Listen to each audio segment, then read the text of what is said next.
በለጠ ውስጡ እንድትኖሩት ነው። አዎ አሁን የተቸገርነው ምን ዘምረውን የተማርነውን መኖር አቃተን። በጣም አሁን ሰው የተማረውን ካልኖረ ምን ዋጋ አለው? መጽሐፍ ደግሞ በተማራችሁት ባመናችሁት ኑሩ ይላል ቅዱስ ጳውሎስ። እና ሰው አሁን ባልተማረው ባላመነው ትምህርቱ ሌላ እምነቱ ሌላ እና ሰው ግራ ተጋባ እና በስዕል ፊት ዘወትር ልመናን ባዘወተርኩ ጊዜ እስል ፊት ቁሜ በይለ ኦሆ ፍጡነ ፈጥነ እሺ እሰማሻለሁ እሰማሃለሁ እየሰማኋችሁ ነው ብለህ ቃልህን አሰማን እና ይሄ በቂ ጸሎት ነው። ይሄ ከመዝሙርነቱም ሌላ እንደው ስዕሉ ስር ጠጋ ብላችሁ በፊት ቁሜያለሁ በሉት። ቁሜያለሁ አሰማኝ ድምፅህን በሉት። እኔ ዛሬ ያየሁት ነገር ብዙ እናቶች በዑደቱ እንደው እንዲህ ሳይ ያነባሉ። ይገርማችኋል። በጣም ነው የገረመኝ። እኔ እስካሁን እንደዚህ አላየሁም። ግን አጋጣሚ ሆኖ እናቶች ያለቅሳሉ። እንዲህ ነው። እንግዲህ በዓል ሲከበር በዚህ መልክ ነው። ባዶ እልልታ ምንም የለም። እልልታው ቀበሌው ሞልቷል፣ የትም ሞልቷል። የበዓል አከባበር ይሄ ነው። በዓሉም የንባ ቀን ነው። በአንድነት እንባ ነው። በአንድ እናት እንባ መንበረ ጸባዖትን የደረሰ እንባዋ 430 ዓመት የሰው ልጅ ግፍ እንደ ጭቃ እየተወካበት በመከራ ውስጥ ሆነው ማለት ነው። እና ይሄ የነፃነት በዓል ነው። እንግዲህ የዛሬው ነፃነት ስንል የፖለቲካ አይደለም፣ የምንም አይደለም። የአማኞች መከራቸው የተወገደበት እግዚአብሔር ከብዙ ጊዜ በኋላ በእናቶች እንባ ሕፃናት ጭቃ ውስጥ አብረው እየተወኩ እንደ ጭድ የጭቃ ማውጫ ሆነው ግፉ በጣም ፈሰሰ እና ያ እንባ ተጠራቅሞ ጎርፍ ሆኖ እንዳለ ፈርዖንን እስከ ሰራዊቱ ይዞት ሄደ። እስከ ሰራዊቱ ግፈኛውን እና ስለዚህ በዓሉ እንደዚህ እያወቅን ነው። እንባ ምን ያህል ግፈኞችን እንደሚያሰጥም እንባ ከባድ ነው። ዘመን ካፈራው መሳሪያ በላይ ነው እንባ። የሰው አካል ሳይቆስል የመሳሪያ ድምፅ ሳይሰማ ሕፃናት ሳይደነግጡ ነፍሰ ጡሮች አሮጊቶች ሳይሸበሩ በእንባ ነው በባህር ውስጥ የጨመሩት ፈርዖንን እና በዓለም ያሉ ፈርዖኖች ዛሬ በእንባ ካልሆነ በሌላ አይሆንም። ዘመዶች በማውራትም አይደለም፣ ቡና እየግሩን የቡና መጠጫ ማድረግም አይደለም።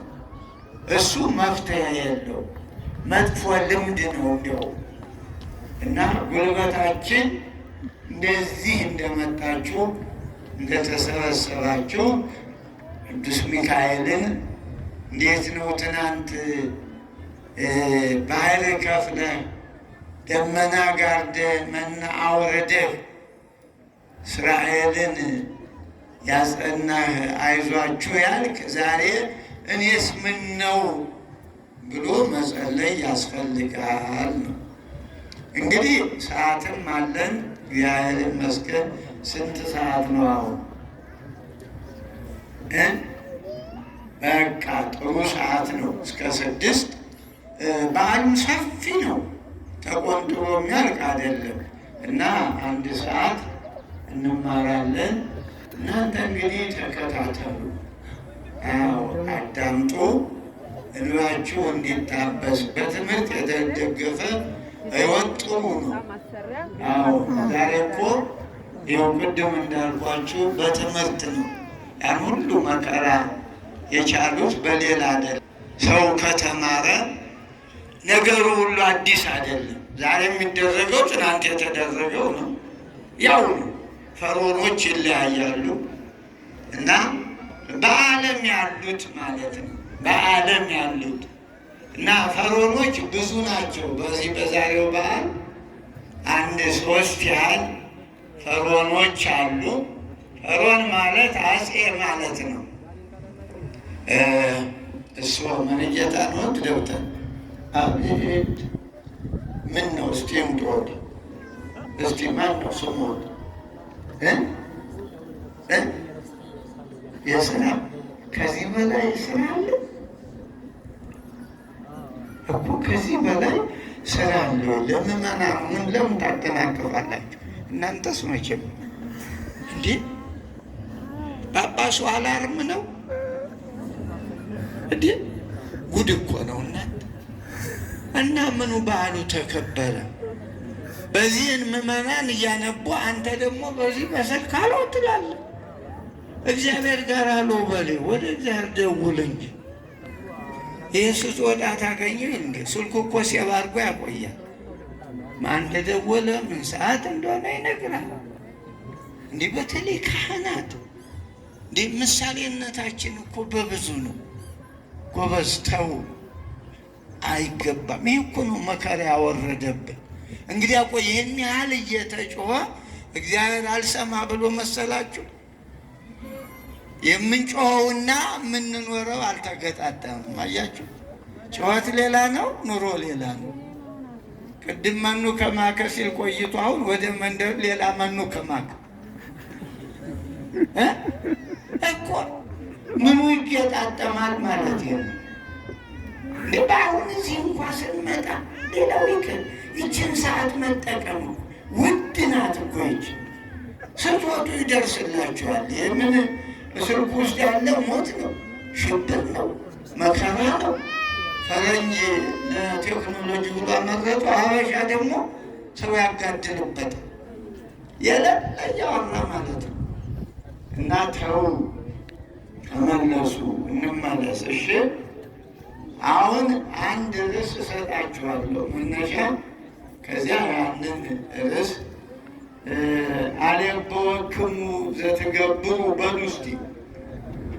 አይዟችሁ፣ አሌበወክሙ ዘትገብሩ የምታደርጉትን አስተምራችኋለሁ፣ አሳውቃችኋለሁ፣ እነግራችኋለሁ።